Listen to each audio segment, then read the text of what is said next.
Sejam bem-vindos ao podcast Maria Luísa Capriglione, Clínica para Elas. É o podcast para elas.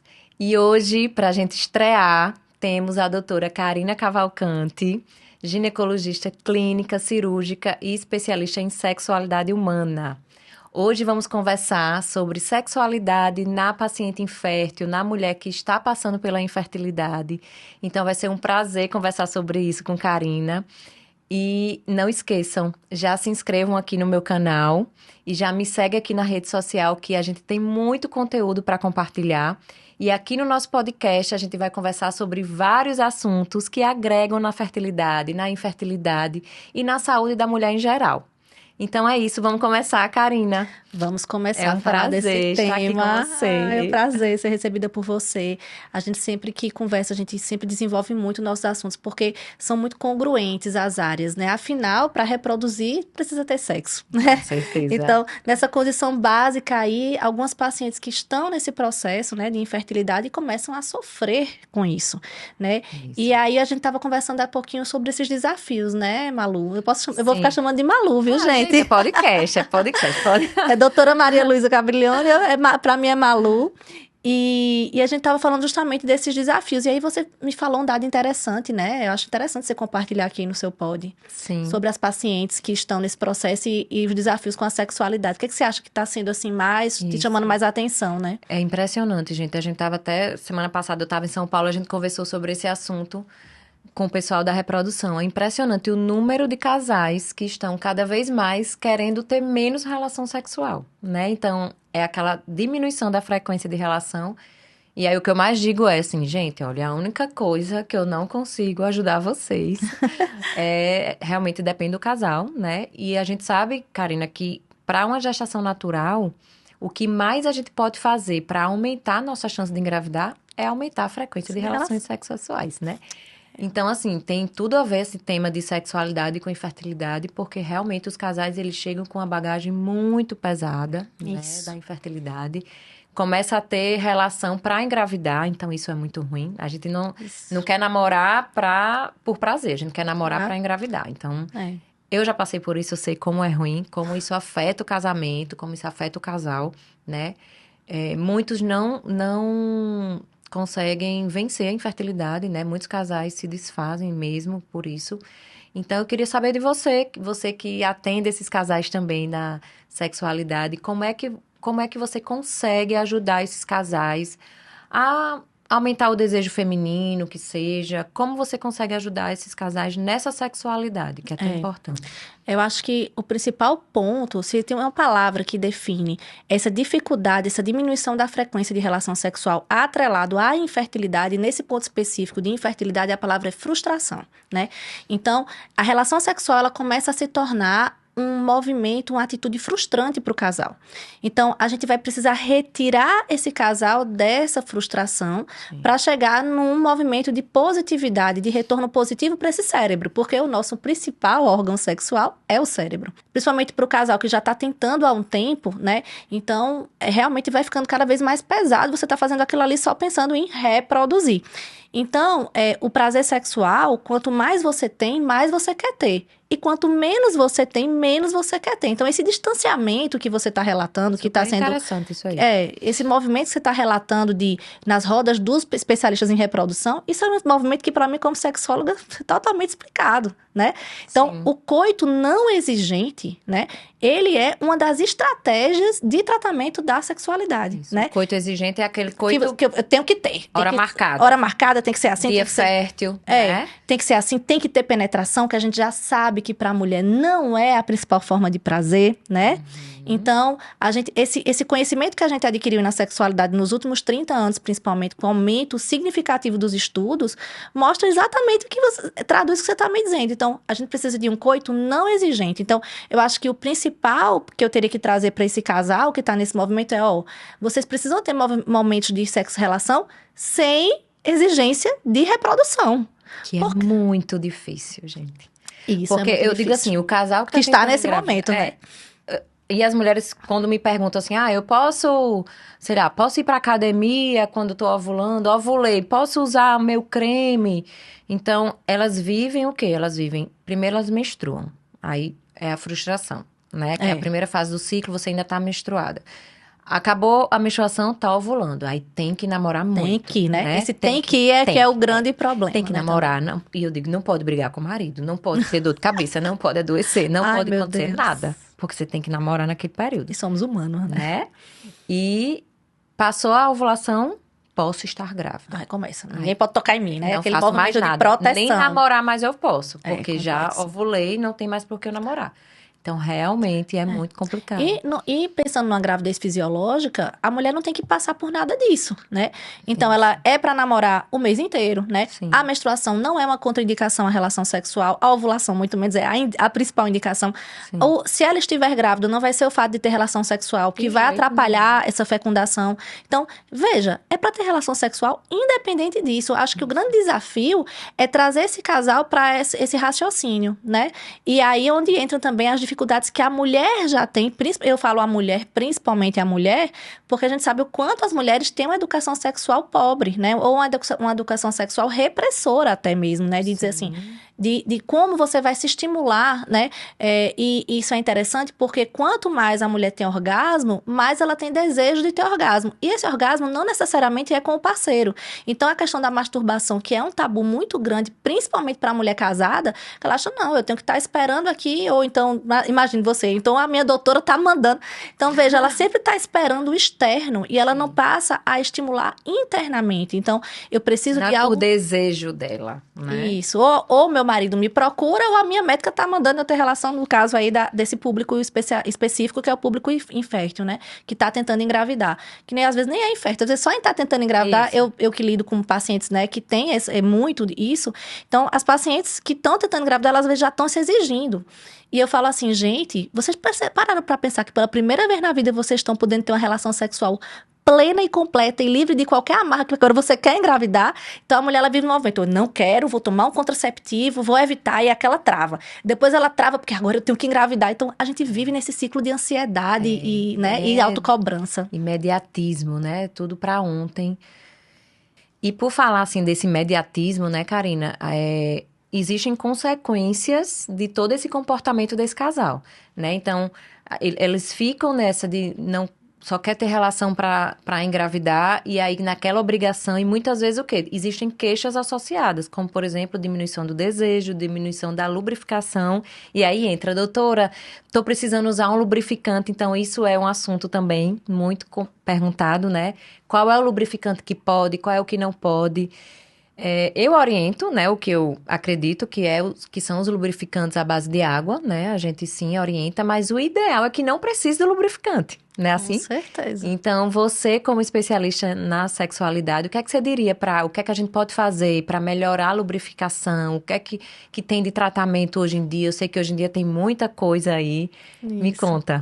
Pois é, primeiro a gente lembrar que para o sexo feminino, a gente precisa de um estímulo importante da região do clitóris, né?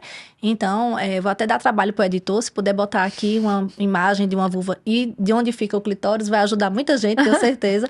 Então, essa região do clitóris é a região de maior prazer. Então, a gente precisa estimulá-lo bastante, né?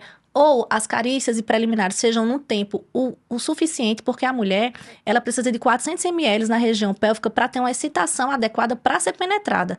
Isso é muito sangue, enquanto o homem com 40 já tem uma ereção. Então, para a mulher chegar num ponto de excitação para uma penetração confortável, eu tô falando de uma mulher normal, sem nenhuma disfunção, tá? Com hormônios ok, com tudo ok, jovem, né? Ela precisa de pelo menos 30 minutos ali. E aí, esses 30 minutos é de carícias, ou de ver algo, ou de escutar algo, ou de abraço, ou de beijo, ou de estímulo no clitóris. Para que você tenha essa lubrificação. E às vezes, nesse automatismo, acaba que esse casal vai perdendo isso de cadê o carinho, cadê as preliminares, né? E também a questão da excitação em si, de gerar essa lubrificação, a gente tem muito, além dessa falta de preliminares, algumas pacientes que, por tratamentos hormonais contínuos, às vezes pela idade, vão tendo uma atrofia, né, ali da mucosa vaginal. A gente vê muito isso associado a métodos contraceptivos usados por muito tempo, principalmente os hormonais, né? Então, hoje a gente tem as tecnologias, né? Então, a gente pode fazer o laser, a radiofrequência, que podem estimular essa mucosa a produzir, a voltar a ter, né, uma produção interessante de muco ali na hora da relação, não só na excitação, como no tempo normal, que a mulher deve ter secreção para proteção, para a sua microflora, microbiota ser uma microflora que evite E não tem nenhuma corrimentos. contraindicação, né, Karina? De usar. Nenhum. Então, olha Até aí, mulheres gente, que olha tiveram aí. câncer podem fazer, né? Sim, sim. Que faz por as atrofia, tecnologias, isso, porque não é hormônio, a gente não usa né? hormônio. E dói, Karina? Muito tranquilo. É um exame especular com calor. Vamos dizer assim, quem já fez um Esquenta, preventivo, quem já fez um preventivo sabe. Você coloca o espéculo e vai ter uma coisinha ali esquentando lá por dentro. Então, existe um incômodo. Claro que se você tiver uma atrofia intensa, vai ser mais doloroso. Então, vai depender muito do grau. Então, paciente na menopausa, muitos anos, já muito atrófica, vai ter um desconforto maior do que uma paciente mais jovem que está precisando ali, às vezes, de uma só sessão para dar uma guinada na vida sexual e nos orgasmos, né? Porque é tão interessante que a mulher, às vezes, vai para uma relação, eu pergunto assim, quantos orgasmos você tem numa relação? E a mulher, ela é para ter vários orgasmos numa relação. E a mulher fala, eu tenho um de vez em quando. Quando muito um, às vezes nenhum. Claro, às vezes a gente entra no movimento de, tô satisfeita, é isso mesmo. Mas quando você experimenta ter uma vida sexual com vários orgasmos na mesma relação, dificilmente você quer voltar para aquela base de vez em quando um. Então, é isso. Eu acho que é conhecimento mesmo que falta às vezes. Autoconhecimento, né? Precisa, com Demais. certeza.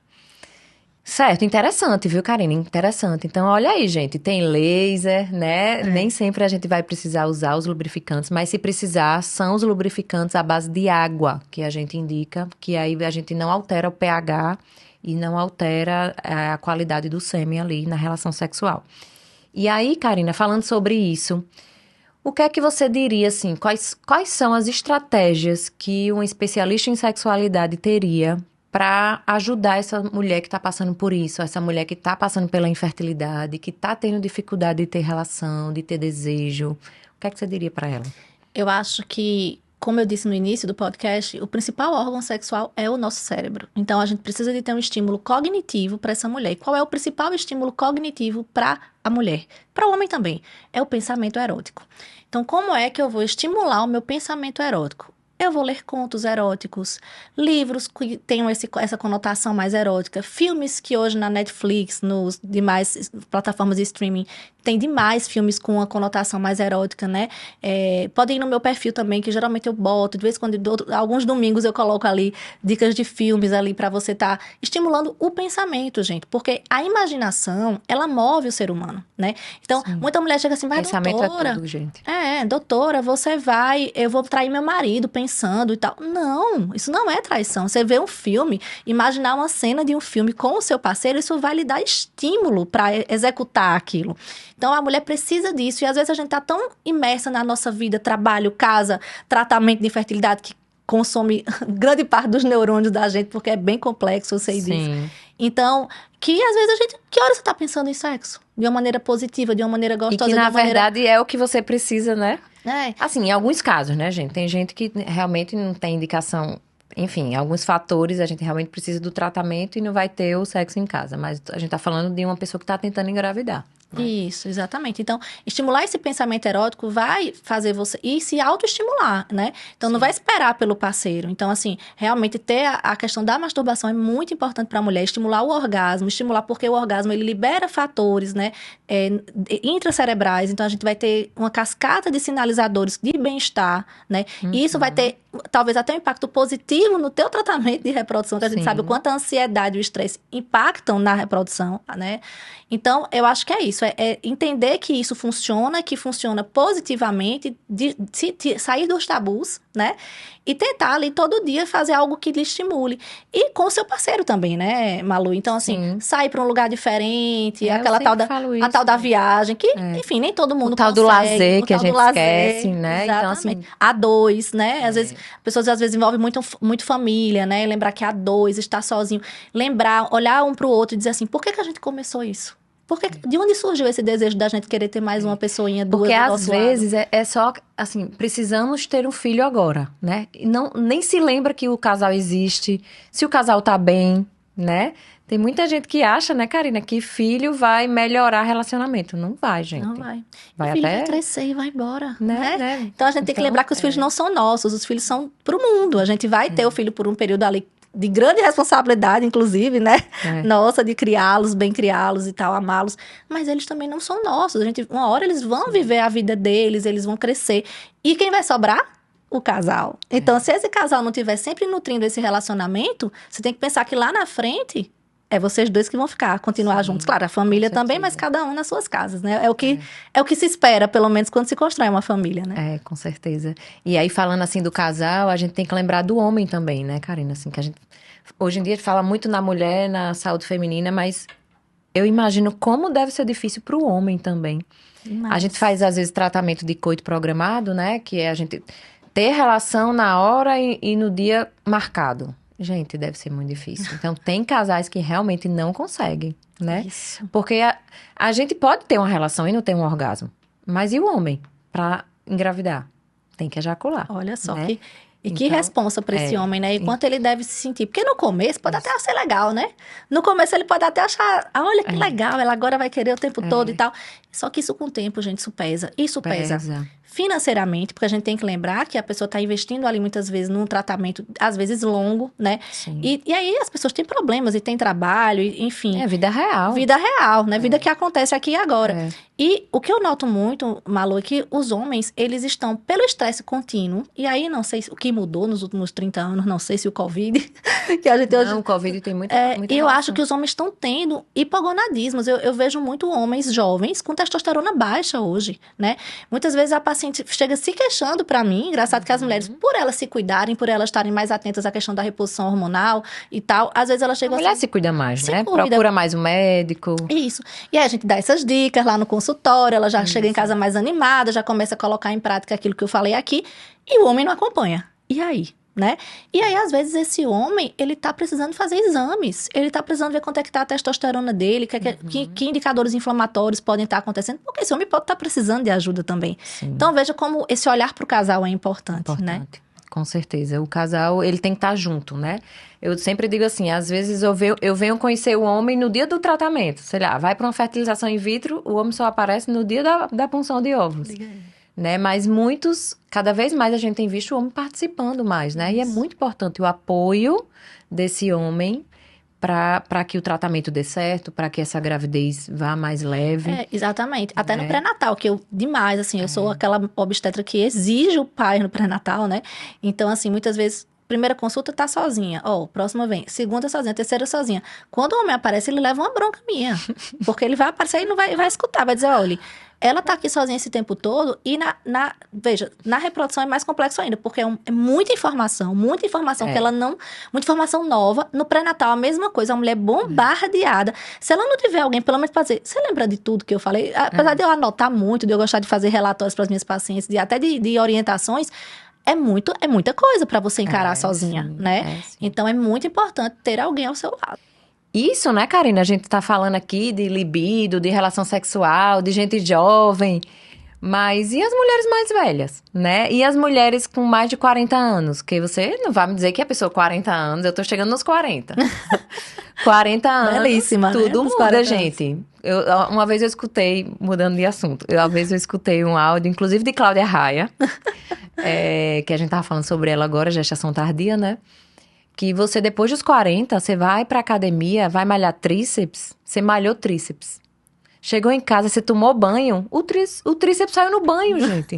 40 anos, entendeu? Então, assim, tudo muda numa mulher de 40 anos, né? Muda a libido, muda a questão hormonal, muda o desejo sexual, né? Isso. E aí, o que você diria para essas mulheres? Como é que a gente pode ajudar? O que é que você acha disso? Você recebe paciente dessa idade? Nossa, demais, né?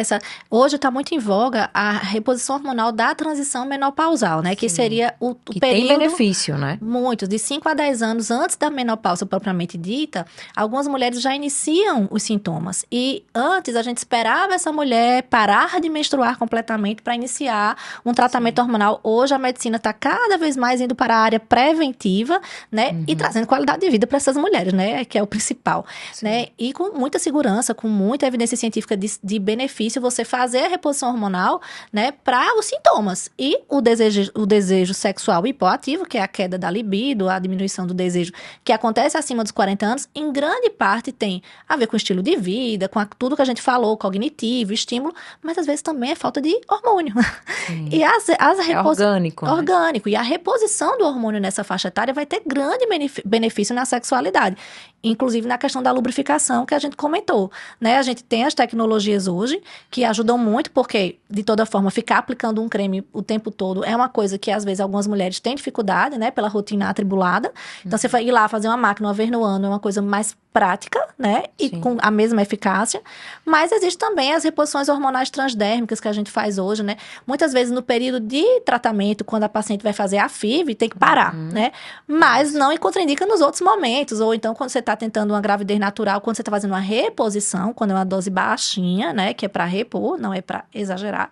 Dá certo e se engravidar, para também e prossegue a gravidez tranquilo. Sim. E, Malu, inclusive, muitas pacientes me perguntam isso, viu? E aí, qual é que você acha dos pacientes para engravidar acima dos 40 anos? Qual é a posição hoje da tua área da infertilidade, da reprodução? O que é que vocês dizem para essa mulher de 40 anos que quer engravidar? Né? A gente, cada vez mais, hoje em dia 40 anos é... Né? 40... São os novos 20, né? É bom. Tá... E o que eu São mais... os novos 20. Se o seu corpo está indo no mesmo movimento, é que não sabemos. E o que eu mais digo é assim, gente, 40 anos a gente tá linda por fora, né? Isso. Mas por dentro a gente não tem botox para ovário, a gente ainda não tem, né? Tem vários estudos, a gente já tá andando nisso, mas... O PRP, né? Tem os estudos para novos. congelamento de tecido ovariano, mas assim... realmente a mulher ela tem prazo de validade, né? Ela tem prazo para engravidar, ela tem relógio validade de ovário, peraí. de óvulo, gente. Tá o óvulo se acaba. É triste, né? né, Então, gente? eu sempre digo isso. Olha, quando a gente tá na barriga da nossa mãe, a gente tá dentro do útero da nossa mãe, a gente tem lá em torno de 6 milhões de óvulos. Quando a gente nasceu, a gente já tem 1 milhão. A gente já perdeu. Perdeu ao nascer. E lembrar que eles vão acabando independente de qualquer método contraceptivo que você tenha utilizado, tá? Não é por fato de você tomar, mas eu passei anos sem menstruar, tô poupando. Não. Cada ano que passa, você está perdendo naturalmente, porque eles vão sofrendo morte celular programada. É bem assim. Então, a gente já nasceu programado para isso. Programado para a nossa menopausa. Isso. Então... Isso é muito importante a gente saber, né? Que com o passar dos anos a gente diminui nossa quantidade de óvulos, nossa qualidade de óvulos e a nossa chance de engravidar. Seja naturalmente ou seja por tratamento. Porque também tem gente que acha, qualquer coisa eu faço um tratamento. Resolve. Não. Né? Então, a mulher de 40 anos, a chance de engravidar naturalmente é bem menor do que uma mulher de 30 anos. Claro que a gente tem que saber que cada mulher tem a sua reserva, né? A reserva ovariana, ela é individual.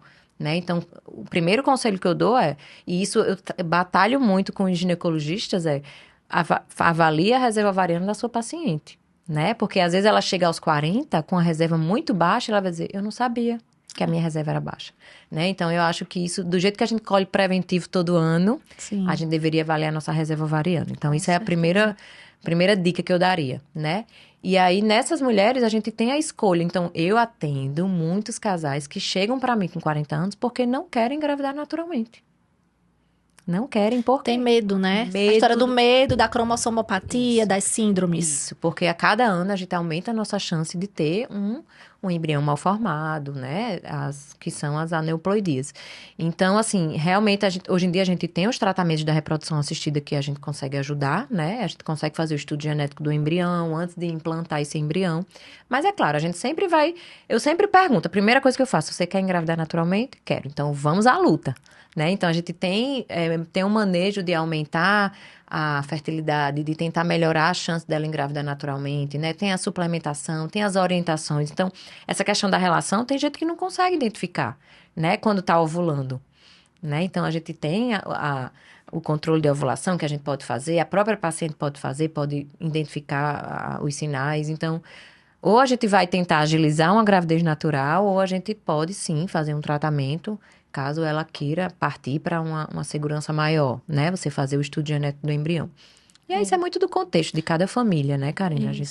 E o ginecologista também está atento, né? E eu tenho muito essa preocupação da paciente solteira com 30, 32, 33 Sim. E sem nenhum... Se ela tem desejo, porque a primeira pergunta que se faz é, você tem desejo de ser mãe? Porque Sim. Eu tenho uma grande quantidade de pacientes hoje que não tem desejo de ser mãe e tá tudo certo. E é uma coisa firmada, muitas vezes. Já passou por psicóloga, diz, não, realmente eu não tenho desejo e tudo bem. Mas nas que têm o desejo, a gente tem um congelamento. Ou que não sabem se tem o desejo. Ou se não sabem. sabem, porque existe esse público, não decidir. Não sei, gente, eu tenho 27 anos, não sei. Quando eu tinha 27 anos, eu não sabia se eu queria. Não queria ter filho.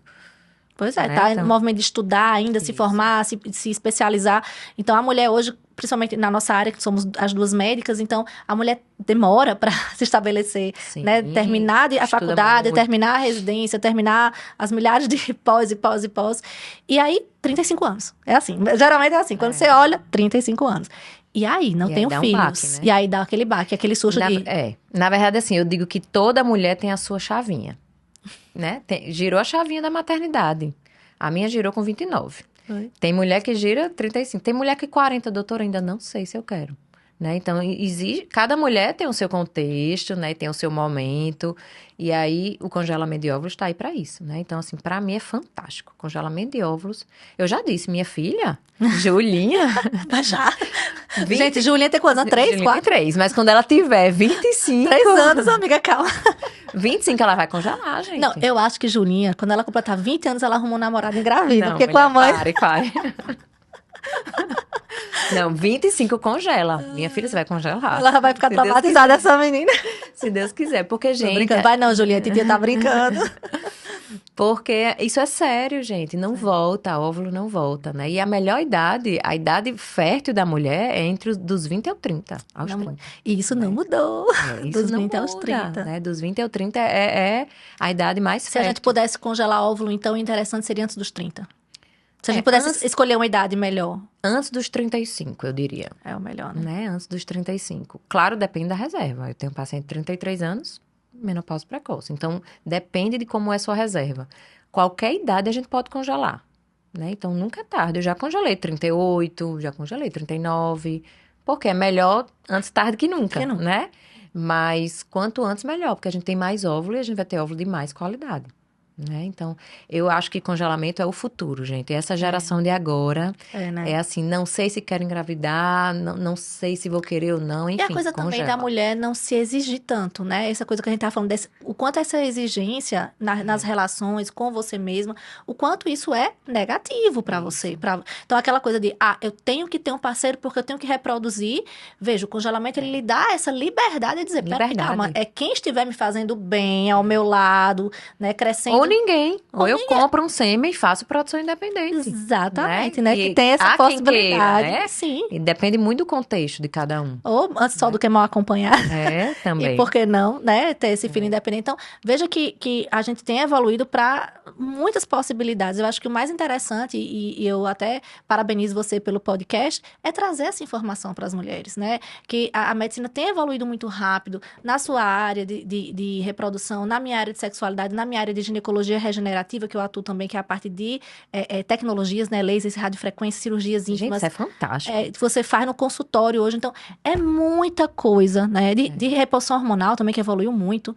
Então, é muita coisa, muito rápido. E, às vezes, essa informação não chega a tempo ou chega de uma maneira desviada. Eu acho que o médico, a gente tem um papel importante no compartilhamento desse conhecimento. Sim. Porque a gente tá ali, né? E os especialistas, principalmente, né? Que somos nós. Estamos aqui para falar, isso, né? Então, parabenizo você por estar com essa iniciativa maravilhosa, né? Levando informação para quem precisa, né? Isso. E acolhimento, né? E a gente tá aqui para isso também. É isso aí. Então, acho que é isso, né, Karina? Eu que lhe agradeço, viu, de estar aqui com a gente hoje. Foi a escolhida para a gente inaugurar, gente, o podcast da clínica.